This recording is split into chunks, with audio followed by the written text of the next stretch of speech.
This episode will focus on the holistic approach to wellness, on how a sound mind affects one's physical well-being.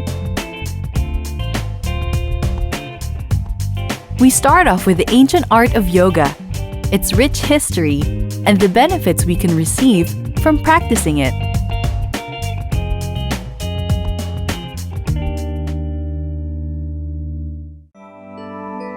While the etymology of the word yoga is a bit unclear, there are probably two root words: yujir, which means to yoke, and yuj samadhu, which means to concentrate. It is described as a union with the divine. Interestingly, its diverse traditions are also found in Hinduism, Buddhism, and Jainism. Writing suggests that in ancient India, practitioners used yoga as a means of attaining peace of mind in order to experience one's true self. Moksha, which means liberation, is the ultimate goal of yoga.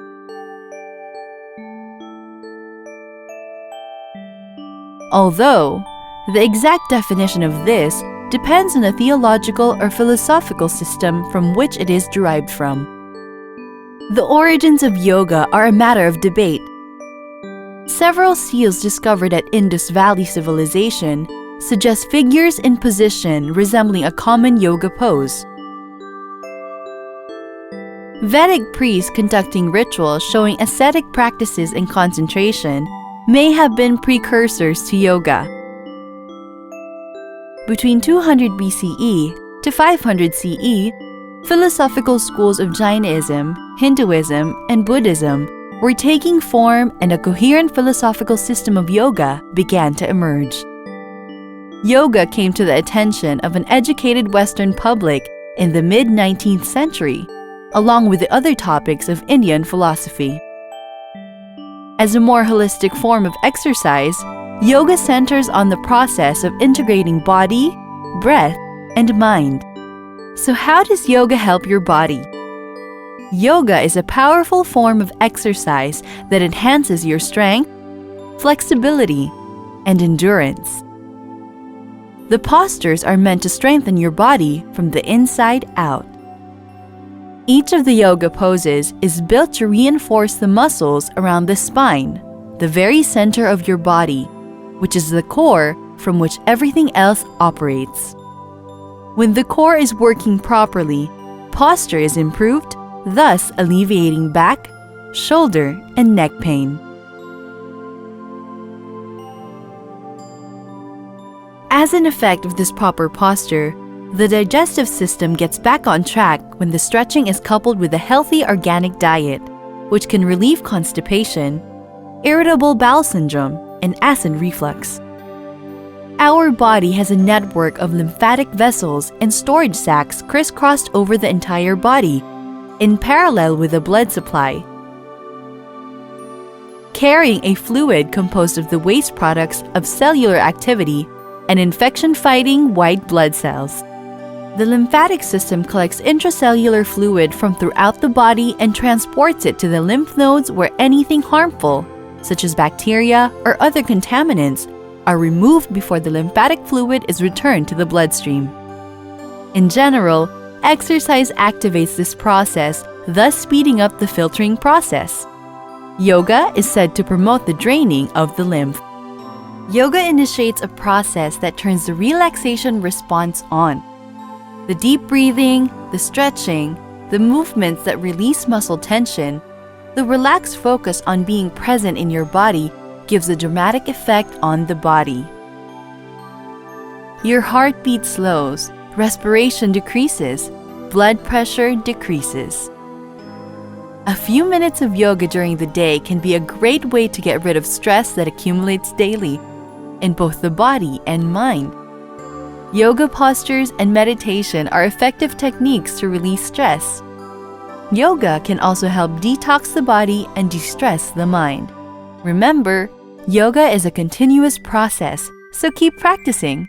The deeper you move into your yoga practice, the more profound are its benefits.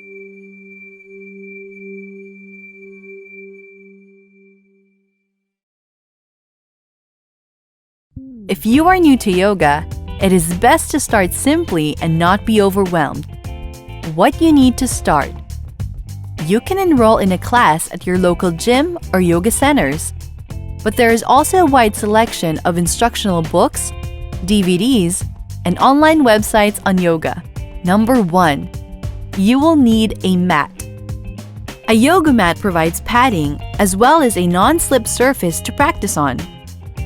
A classic yoga mat is best for beginners, but upgrading to a thicker mat is recommended if you are practicing on a wood floor. Number 2. Wearing loose or stretchable clothing is best for practicing yoga poses. There are many clothing manufacturers that specialize in yoga clothes, but you will pay a premium for the fit and performance. So you might want to start with what you already have in your closet. Number 3. Learn proper breathing. Breathing is important because you can use it to influence nervous system that regulates blood pressure, heart rate, circulation, digestion, and many other bodily functions to attain a proper function. In yoga, the breath is known as prana, or a universal energy that can be used to find a balance between the body-mind. Most importantly, breathe in and out through the nose into the belly. Number 4. Meditate first. Meditation helps to reduce stress better than anything else.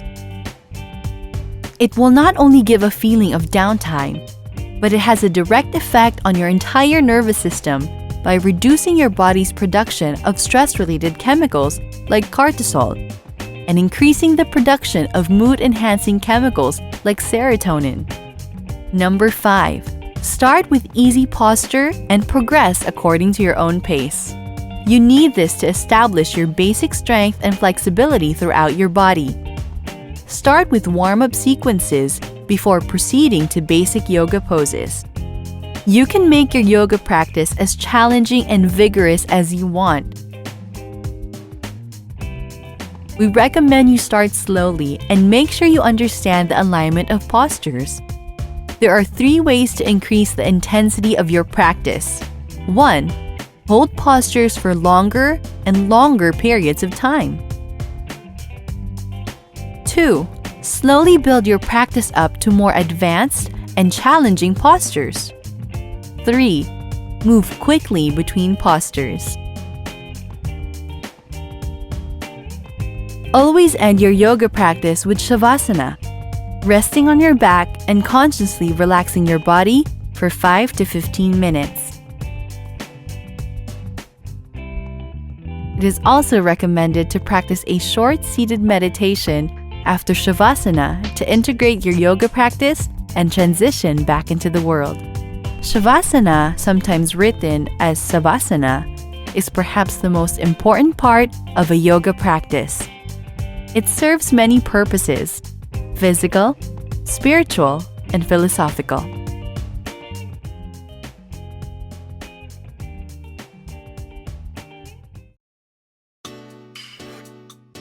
Number 1. The yoga symbol Om is found in Hindu and Tibetan philosophy. It is said to be the primordial sound of the universe and is connected to the Ajna chakra, the conscience or third eye region.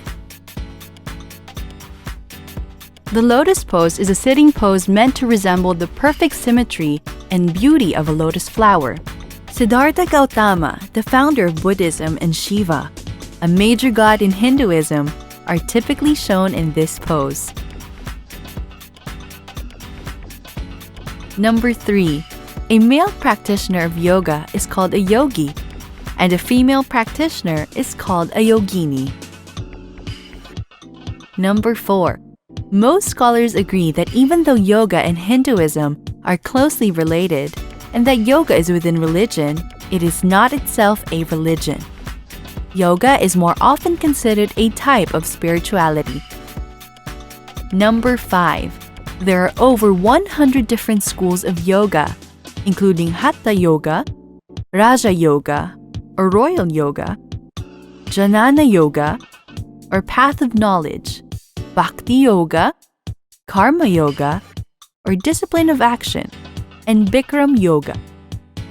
While each school of yoga has different practices, they have a unified goal: the state of pure bliss and oneness with the universe.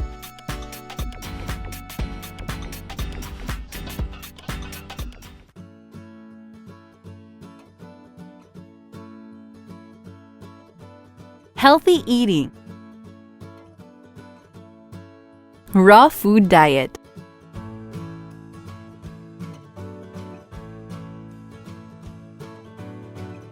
The idea is that heating food destroys its nutrients and natural enzymes, which is bad because enzymes boost digestion and fight chronic disease. In short, when you cook it, you kill it. There is also a high probability of weight loss as there is no added oil or sugar and other ingredients contributing to fat. Raw food is also easily digested as it is less processed. Most of what you eat will be high in vitamins, minerals, fiber, and phytochemicals.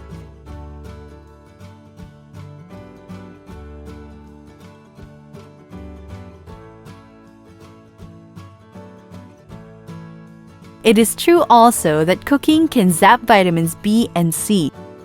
Eating lots of veggies and fruits is good for you.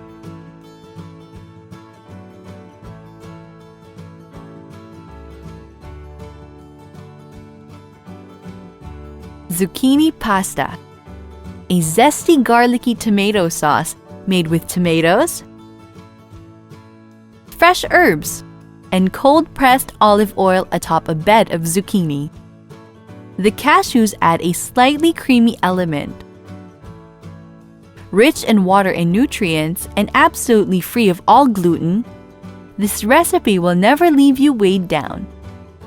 You will need 2 medium-sized zucchini. For the sauce, you will need 2 cups tomatoes, 1/4 cup extra virgin olive oil, 1/4 cup chopped red bell pepper, cashews, 1 clove of garlic, 1 teaspoon apple cider vinegar, 1/4 cup loosely packed fresh basil, 1 tablespoon fresh thyme, fresh ground black pepper to taste. Shred zucchini to look like noodles and set aside.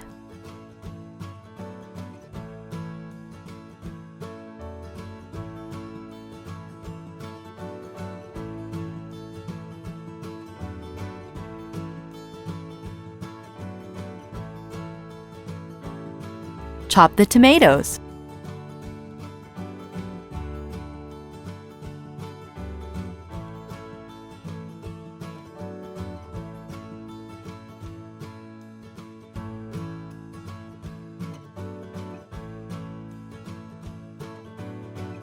Add all ingredients for sauce into blender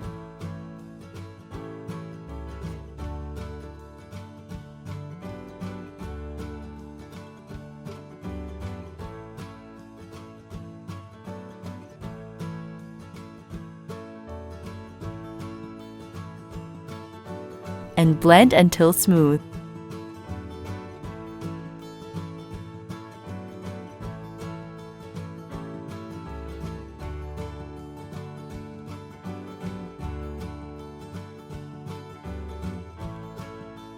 Top sauce on zucchini noodles.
Tai Chi is a type of low-impact, weight-bearing, and aerobic, yet relaxing exercise that began as a Chinese martial art. It is originally practiced for both its defense training and health benefits. As it developed, it took on the purpose of enhancing physical and mental health.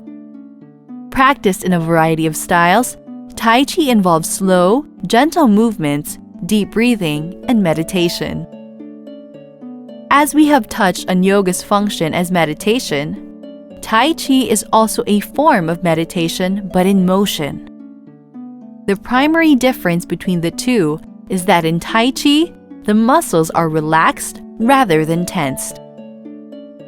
Some people believe that Tai Chi improves the flow of energy through the body, leading to greater awareness, calmness, and an overall sense of wellness.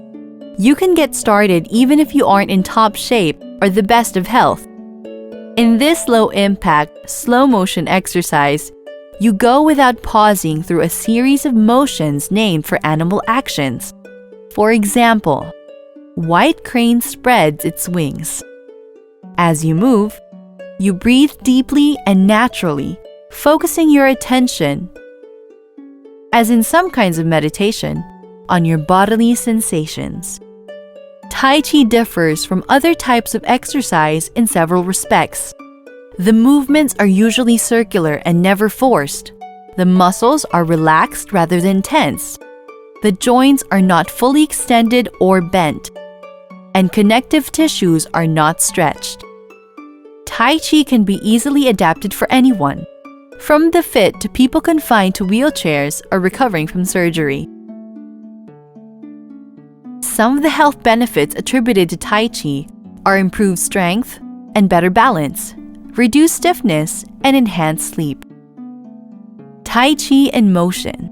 Tai Chi is very safe and no fancy equipment is needed, so it's easy to get started. Don't be intimidated by the language. Names like Yang, Wu, and Cheng are given to various branches of Tai Chi in honor of people who devise the sets of movements called forms. Certain programs emphasize the martial arts aspect. A Tai Chi class usually includes the following parts: warm-up, easy motions such as shoulder circles, turning the head from side to side, or rocking back and forth, help you loosen your muscles and joints and focus on your breath and body. Instruction and practice of Tai Chi forms. Forms refers to the sets of movements. This is further categorized into short and long forms. Short forms may include a dozen or fewer movements. Long forms, on the other hand, may include hundreds. Different styles require smaller or larger movements. A short form with smaller, slower movements is usually recommended if you're older or a beginner. How to get started. Check with your doctor first if you have a limiting musculoskeletal problem or medical condition, or if you take medications that can make you dizzy or lightheaded. But given Tai Chi has an excellent safety record, chances are that you will be encouraged to try it. Consider observing and taking a class. Classes are usually held outdoors and in the morning for a more conducive atmosphere. Seeing a teacher in action, getting feedback, and experiencing the camaraderie of a group are all pluses. If you would rather learn at home, you can research online or buy videos geared to your interest and fitness needs. Although there are some excellent Tai Chi books, it can be difficult to appreciate the flow of movements from still photos or illustrations. Dress comfortably. Choose loose-fitting clothes that don't restrict your range of motion. You can practice barefoot or in lightweight, comfortable, and flexible shoes. Tai Chi shoes are available, but the ones you find in your closet will probably work fine. You'll need shoes that won't slip and can provide enough support to help you balance, but have soles thin enough to allow you to feel the ground. Running shoes, designed to propel you forward, are usually unsuitable. Although Tai Chi is slow and gentle and doesn't leave you breathless, it addresses the key components of fitness: muscle strength, flexibility, balance, and to a lesser degree, aerobic conditioning. Muscle strength. Although you aren't working with weights or resistance bands, the unsupported arm exercise involved in Tai Chi strengthens your upper body. Tai Chi strengthens both the lower and upper extremities, and also the core muscles of the back and abdomen. Flexibility. All the slow stretching improves overall body flexibility. Balance. Tai Chi improves balance and, according to some studies, reduces falls. Proprioception. The ability to sense the position of one's body in space declines with age. Tai Chi helps train this sense, which is a function of sensory neurons in the inner ear and stretch receptors in the muscles and ligaments. For believers of Tai Chi, it is said that when combined with standard treatment, it appears to be helpful for several medical conditions, such as arthritis, low bone density, heart disease, heart failure, hypertension, Parkinson's disease, sleep problems, and stroke. It improves standing balance more than a general exercise program that entails breathing.